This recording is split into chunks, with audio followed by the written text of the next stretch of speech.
દાહોદ જિલ્લાના જલોદ તાલુકા પંચાયત કચેરી ખાતે પ્રમુખની વરણી કરવામાં આવી હતી। ત્યારે પ્રમુખની ચૂંટણી યોજાઈ, જેમાં જલોદ તાલુકાની વાત કરીએ તો કુલ 9 બેઠકો ભાજપના કબજે હતી અને આમ આદમી પાર્ટી 3, અપક્ષ 3 અને 5 કોંગ્રેસના।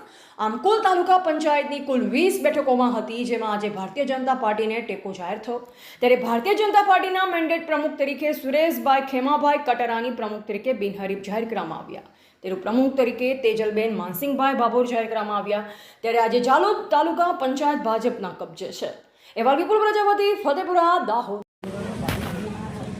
મારું નામ બાબોર તેજલબેન માનસિંહભાઈ છે અને આપણે જલોદ તાલુકા પંચાયત ખાતે પ્રમુખ અને ઉપપ્રમુખની વરણી થઈ હતી। એમાં આપણા આગેવાનો શ્રી સંગઠનના ભારતીય જનતા પાર્ટીના આગેવાનો અને આપણા લોકલાડીલા એવા જસવંતસિંહ બાબોર સાહેબનો આભાર માનું છું અને આપણા ધારાસભ્ય શ્રી મહેશભાઈ ભુરિયા સાહેબનો બી આભાર માનું છું અને સંગઠનમાંથી અમારા એવા કાકા સુરેશ કાકા એમનો પાર્ટી પ્રમુખ એમનો પણ આભાર વ્યક્ત કરું છું અને તમામ સંગઠનો અને તમામ તાલુકા સભ્યશ્રીનો હું આભાર વ્યક્ત કરું છું।